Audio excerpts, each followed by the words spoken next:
The weird thing is, I lost my sunglasses that night, and I didn't even notice until Dad suddenly said, "Audrey, you're not wearing your dark glasses."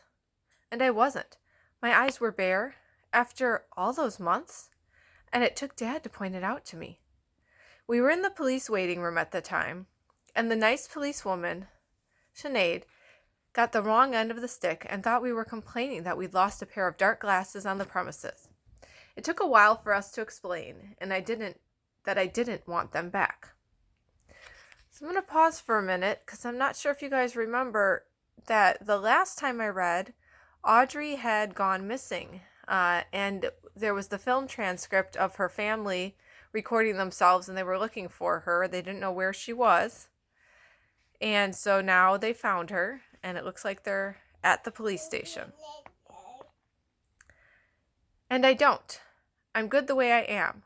The world seems lighter, although I don't know if that's because of the dark glasses or because I'm back on my meds. For now, Dr. Sarah gave me this whole great lecture about the dangers of coming off meds without supervision and how it can cause dizziness, check, and a racing heart, check, and loads of other symptoms, and I must promise never to do it again, which I did.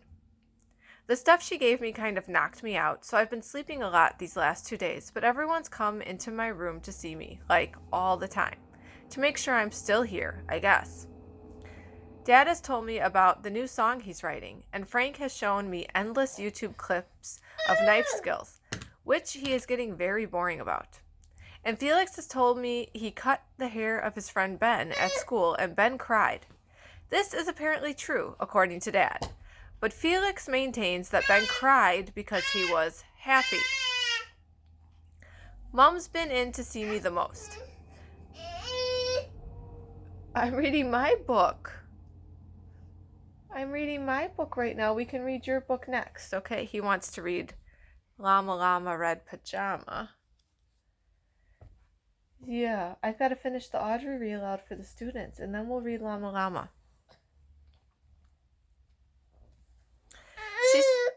Arthur. You want to sit in my lap? So Arthur's new way to communicate is he just yells when he wants stuff. He just goes, ah!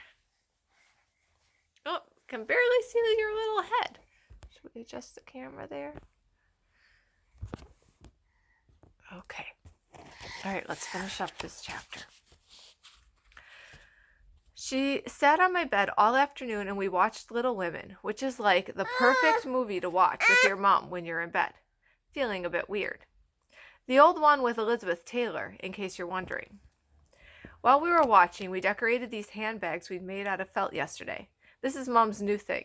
She buys little craft projects and we make them together.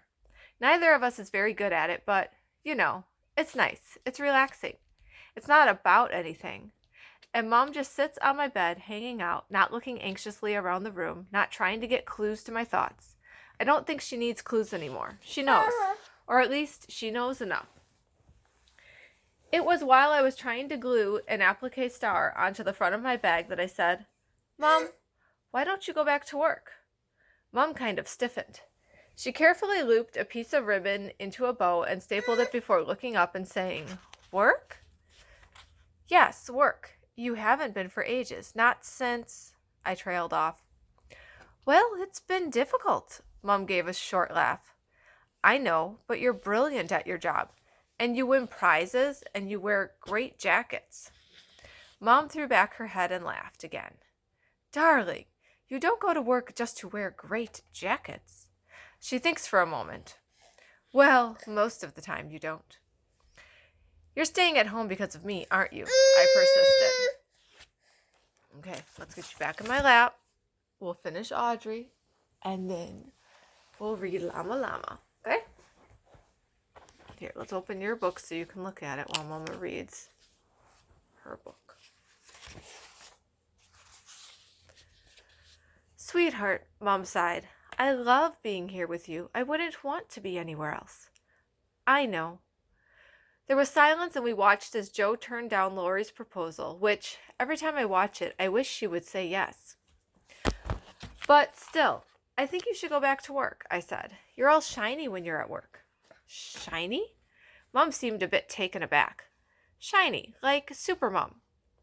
Mom looked incredibly touched. She blinked a few times and threaded another ribbon through the bow and then said, It's not that simple, Audrey.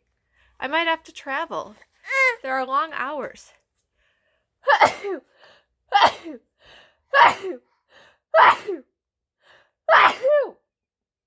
Oh boy.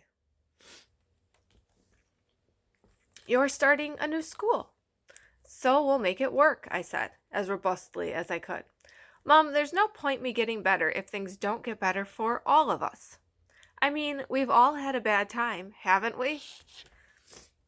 I've been thinking about that all morning, about how it would be easy for me to get better and spring happily through the door and leave Mom and Dad and Frank and Felix behind. But it shouldn't be like that. We were all affected by what happened. We should all spring happily out of the door together. Well, maybe Frank could slouch happily. We watched for a while more in silence. Then Mom said, as though she was carrying on the same conversation, Dr. Sarah told me why you ditched your meds. You wanted to have a straight graph? My heart kind of sank. I had really not wanted to get onto the subject of meds, but I might have known it would come up. I wanted to be better, I mumbled, feeling hot. Arthur. Properly. 100% better. No meds, nothing. You are better. Mom put my face between her hands, just like she used to when I was a little girl. Sweetheart, you're so much better every week. I mean, you're a different girl. You're 90% there, 95%. You must be able to see that. But I'm sick of this bloody jagged graph, I said in frustration. 2 steps up, 1 step down. It's so painful. It's so slow. It's like this endless game of snakes and ladders. And Mom just looked at me as if she wanted to laugh or maybe cry, and she said, But Audrey, that's what life is. We're all on a jagged graph. I know I am. Up a bit, down a bit, that's life. And then Joe met Professor Baher, and we had to watch for a bit. And then Beth died. So I guess the March sisters were on their own jagged graph too. Okay, we don't have much longer to go. I think 2 more read-alouds and the book will be done, and that'll kind of be good timing. I hope you guys have a great Friday. Arthur and I are going to read Llama Llama, Red Pajama, his favorite book. And I will see you guys next week.